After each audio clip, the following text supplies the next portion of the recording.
So I hope you found that video informative. And now that you understand more about how the brain of our students with ADHD works, let's look at what we as teachers can do to support students with ADHD. And remember, most of the time, unfortunately, we look at students with ADHD and we spend a lot of time focusing in on what they're not doing well. So we're constantly saying, Johnny, pay attention. Susanna, put that down, right? Look at me. And so we're constantly getting after them in a negative way. When we look at neurodiversity from a strengths-based model, we have to look at, all right, we know that these are the things that students with ADHD are going to struggle with. But how can we use their strengths to help them be more successful in our classrooms? And as we look at secondary students, having to sit there and listen to the teacher for 40 to 45 minutes is the death of them. It's the death of a lot of people. So we have to make sure we're delivering the content in short, dynamic segments. Now, what do I mean by that? I mean, here is a good rule of thumb. If you're going to be lecturing, even if you have a PowerPoint or Prezi, we look at the age of the students with whom we're working. So if you're working with 15-year-olds, think about you have 15 minutes to do your presentation without mixing it up at all. And actually, I would say with students with ADHD, I would take about a third of that off. So really try not to lecture for more than 10, 15 minutes max, and then do something else. So you've given this information, have students do something. You just saw a Padlet. It's free. That's something you can do with your students, right? And you're incorporating technology, and there's lots of different ways to set it up. Or, okay, we've done this. Now we're going to do a numbered heads together activity. We're going to do graffiti charts. Also, when you're presenting information, how can you make it dynamic? So bringing in video clips, doing reenactments, things that are going to appeal to a student who has trouble focusing, right? There's more for me to see or watch. Also incorporating students' names so that it helps bring them back wherever their mind is drifting off to. So just incorporating that naturally. Or, okay, I'm going to pretend that two of you one of you is Robert E. Lee from the Confederacy. So Juanita, you're going to be, I'm going to imagine that you are Robert E. Lee, all right? And Alfred, you're going to be Ulysses S. Grant, right? And so hearing their names like, oh, okay, it just helps bring them back without them feeling attacked or like they're being punished. Employing humor, it is so important for us as teachers to be able to provide jokes and get our students laughing, because that's going to increase their wanting to know and their attention. ADHD students need immediate feedback. So, when we give them an assignment and then we don't turn it back into them for a week, they've forgotten what that assignment was about. So doing activities, checking for understanding where they can get immediate feedback. And that would be things like the guess before you read, doing partner matches where they're getting up and finding with a partner who has the corresponding or the answer to their question. Those types of things where they can see right away, oh, I'm correct on that, or no, I'm not. Activating the student's imagination. So when we can do visualization activities. So if I'm teaching about the Civil War, I'm going to set the stage. I want you to imagine, right? It's November 1st, 1864. We are in the hills of Virginia, right? And you're setting the stage for them. decrease the length of assignments or lessons, you're going to get a much better response from students because they can stay focused. If it's just writing a couple of sentences on an exit ticket, or give me a short paragraph about your key learnings about the battle that we talked about today, versus I need a 5-paragraph essay. Right? That kind of stuff is not going to work for them.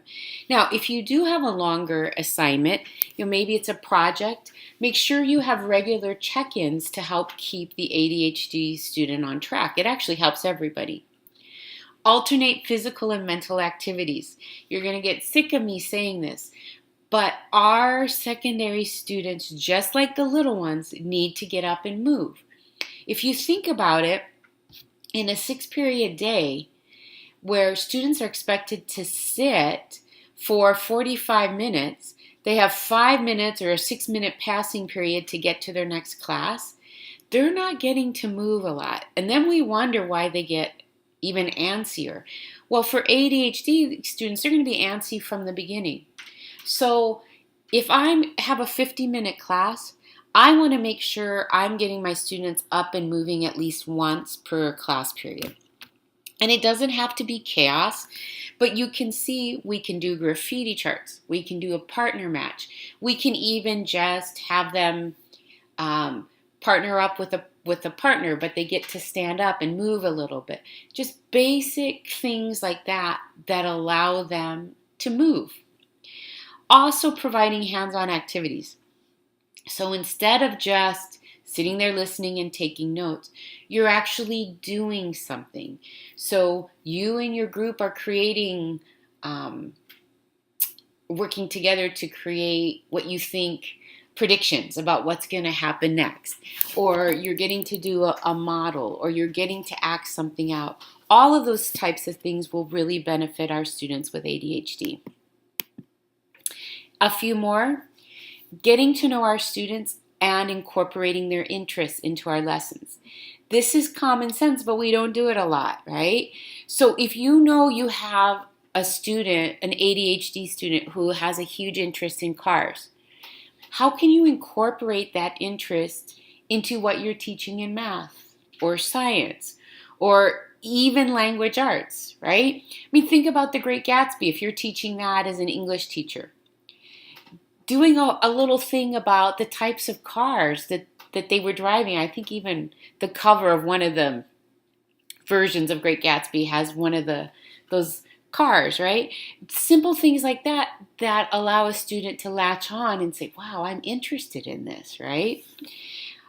We have to teach our ADHD students self-monitoring strategies. So especially as they get older, they're much more capable of doing this.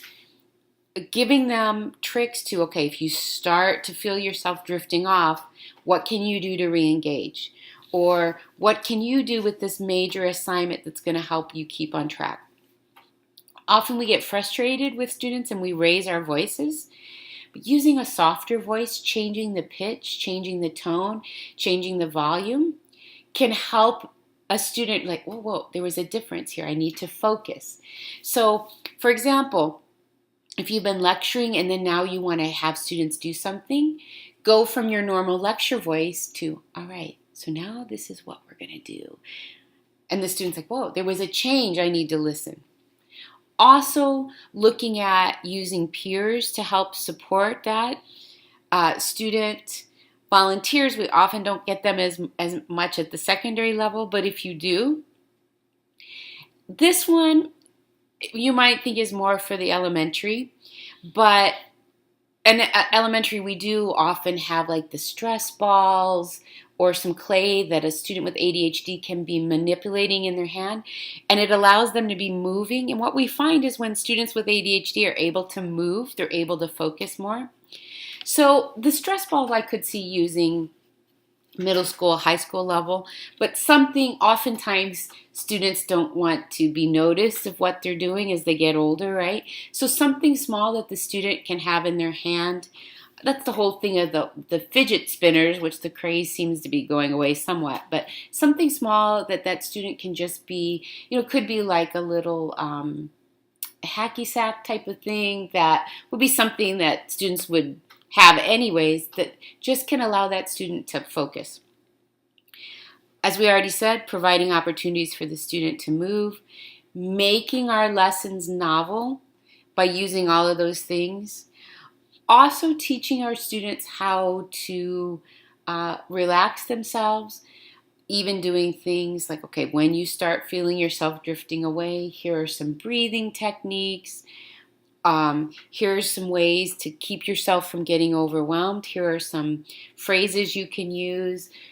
We have to teach students that. They don't automatically know that, those types of things, especially if nobody at home has modeled them for them.